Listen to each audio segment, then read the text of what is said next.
One of the key groups spreading false allegations of a rigged 2020 presidential election recently admitted to a Georgia judge it has no evidence to support its claims. The group is called True the Vote, and its accusations of widespread voter fraud became the basis for several conspiracies around the 2020 contest. Those debunked claims continue to be repeated by former President Donald Trump and many leading Republicans in the lead up to this year's election.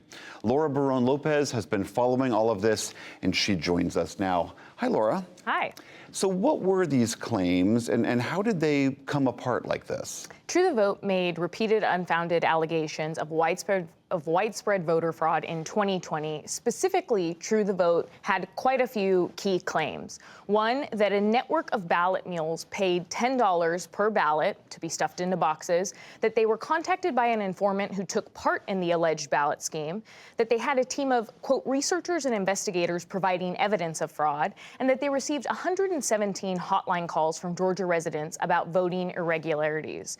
Now, the Georgia State Board of Elections filed a lawsuit against the group after they repeatedly tried to get information from them investigating these allegations of voter fraud. True the Vote never handed that over. So then finally a judge ordered True the Vote to respond with any information they may have to support their claims. True the Vote responded in their recent legal filing with the same answer to each request for evidence, saying True the Vote has no such documents in its possession, custody, or control. And former President Donald Trump has repeated these concocted claims by True the Vote, not just around 2020, but even to today. I mean, it's such an unbelievable admission to say we don't have the evidence. Many of those allegations, though, did become the sort of backbone for a lot of these baseless conspiracy theories. Can you sort of sketch out how that became so integral here? Yes, Donald Trump's lies about the 2020 election led to many in his orbit taking on the mantle. And so True the Vote, founded by Catherine Engelbrecht, peddled conspiracies about election officials and voter fraud in Georgia and beyond.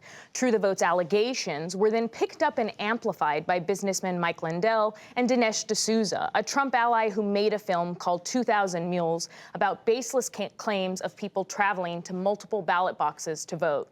Voter fraud allegations were also circulated by Rudy Giuliani and Sidney Powell, attorneys who were co-conspirators in Trump's attempts to overthrow the 2020 election, William. I spoke to Denver Riggleman, a former Republican congressman from Virginia who worked on the House's January 6th committee that investigated the efforts of election subversion, and he described this as an orchestrated network of lies.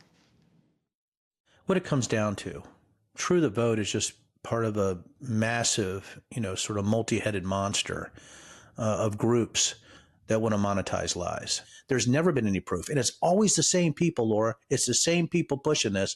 It's a massive grift. And I've said it before. I believe this could have been the largest grift in American history. True the Vote, as Denver Riggleman noted, and all of those figures that we highlighted, William, had ample airtime on Fox News to repeat those election lies. And as you were saying, the former president continues to perpetuate those lies and spread them.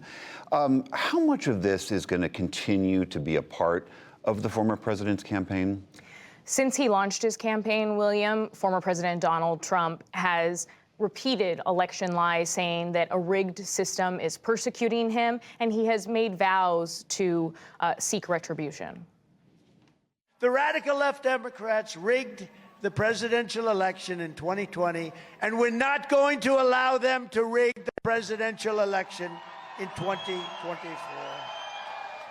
You hear there, William, he's again laying the foundation as he did in 2020, priming his supporters to believe that if he loses this year, that 2024 will have been rigged.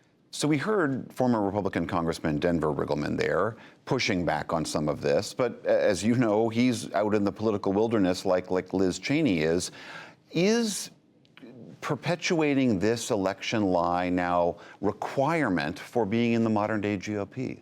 Well, William, let's check the receipts. Elise Stefanik, the third-ranking House Republican, as well as Republican Senator J.D. Vance of Ohio, were recently asked if they would have done what then Vice President Mike Pence did in certifying the 2020 election results. I would not have done what Mike Pence did. I don't think that was the right approach. If I had been vice president, I would have told the states like Pennsylvania, Georgia, and so many others that we needed to have multiple slates of electors, and I think the U.S. Congress should have fought over it from there. Senator Tim Scott of South Carolina, a Republican who campaigned against Donald Trump, has also refused to answer that question. And all three of them, Tim Scott, J.D. Vance, and Elise Stefanik, are potentially on the short list for Trump's vice presidential picks. I spoke to Denver Riggleman about this as well, and he said that election denialism has become a litmus test for the modern GOP under Donald Trump. They're pushing the same type of conspiratorial thinking. There's no way that the election was stolen. It's been proven over and over again. And what they're doing is they're just allowing the base to drive them where they need to go so they can win re-election or have some kind of favor, if Trump were to win, to have some kind of favor in his administration.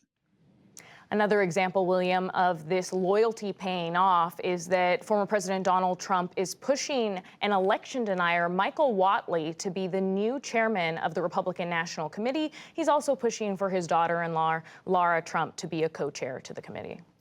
I mean, we saw what all of this misinformation and lies did to the country in the last election cycle. If this keeps up, what do you imagine this means for 2024? Former Congressman Denver Riggleman told me that he's concerned that voters are continuing to believe this, that when he talks to Republican voters in his rural area of Virginia, that they say that they already think that 2024 is being stolen by Democrats. Election workers are preparing for potential continued threats of violence against them in preparation for the election this year. And election denialism has become so baked into the GOP, William, but it's also something that Americans are starting to accept as a part of the Republican Party. According to a poll conducted by CNN, the majority of voters surveyed said they didn't think Donald Trump would concede the 2024 election if he were to lose. Really such troubling reporting. Laura Barrón-López, thank you so much. Thank you.